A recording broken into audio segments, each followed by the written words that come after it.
Halo siswa-siswi SMP Dr. Wahidin Sudirohusodo, kita berjumpa lagi pada pembelajaran seni rupa.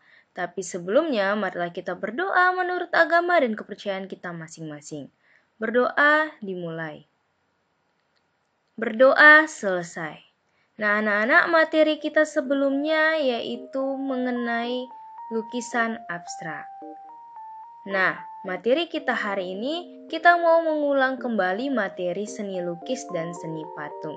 Dengan tujuan pembelajaran, siswa mampu memahami materi seni lukis dan seni patung lebih baik lagi. Yang pertama kita mau membahas seni lukis. Nah, di sini kita akan membahas segala yang berkaitan dengan seni lukis. Nah, kita masuk ke pengertian melukis. Seni lukis adalah sebuah pengembangan dari menggambar memiliki keunikan atau ciri khas tersendiri. Sementara pengertian melukis sendiri adalah kegiatan mengolah media dua dimensi atau permukaan datar dari objek tiga dimensi untuk kesan tertentu dengan melibatkan ekspresi, emosi, dan gagasan pencipta secara penuh.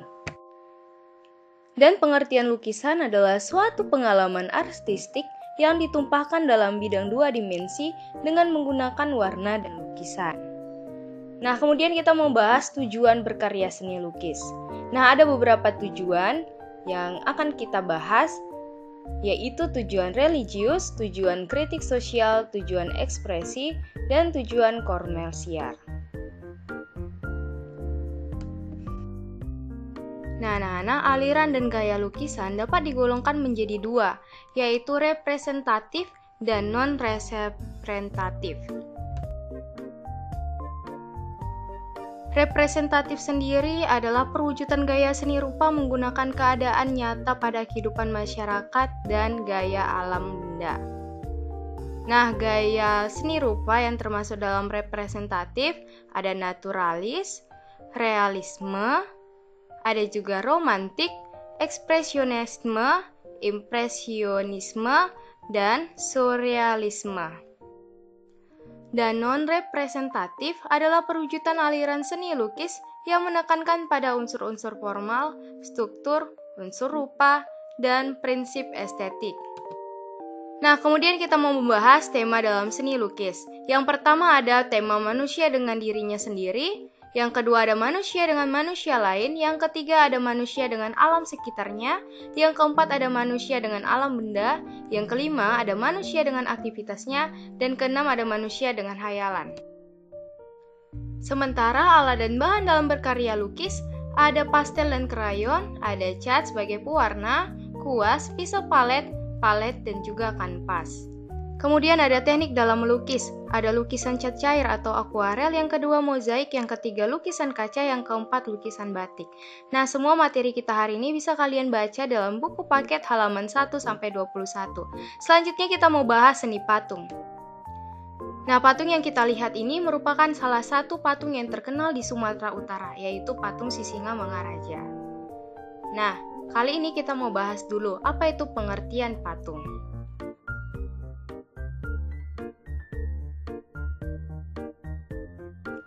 Nah, patung sendiri diartikan sebagai plastic art atau seni plastik karena patung identik dengan sebuah cipta karya manusia yang meniru bentuk dan memiliki keindahan ataupun estetik.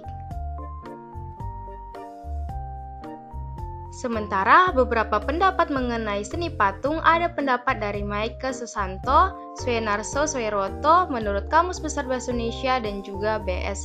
Myers.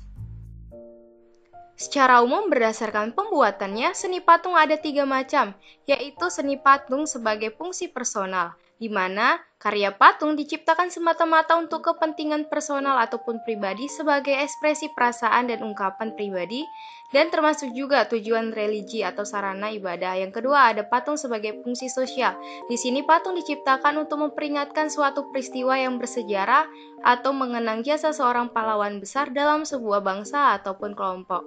Nah, yang ketiga ada patung sebagai fungsi fisik. Patung bernilai estetika, artinya menciptakan dan membuat patung semata-mata untuk menikmati keindahannya saja.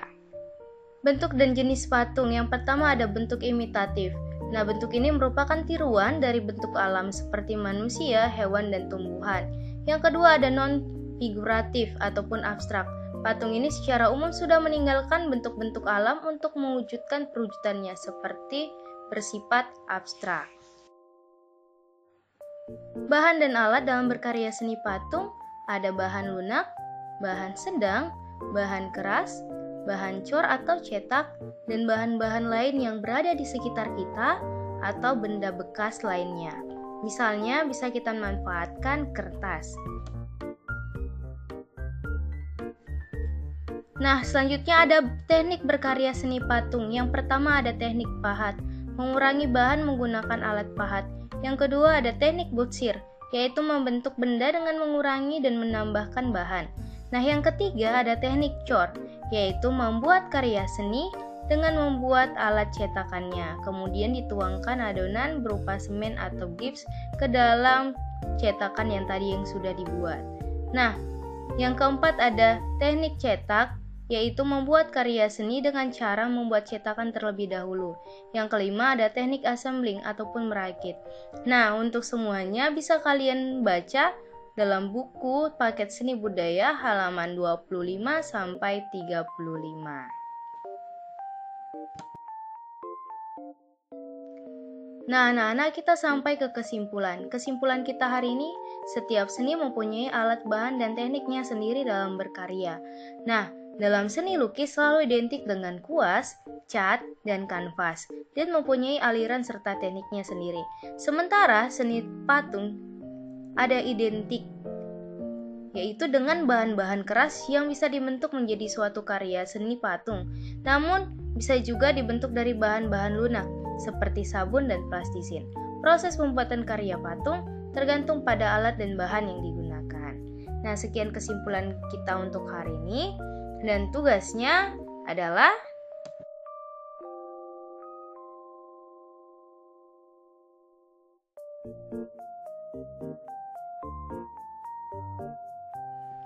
sebutkan pengertian seni patung. Yang kedua ada sebutkan aliran dalam seni lukis. Yang ketiga sebutkan alat dan bahan dalam berkarya seni lukis dan seni patung. Nah, anak-anak, ini adalah tugasnya. Sekian pembelajaran kita untuk hari ini. Tetap semangat dalam belajar, kerjakan tugasnya, dan sampai jumpa pada pembelajaran seni rupa selanjutnya.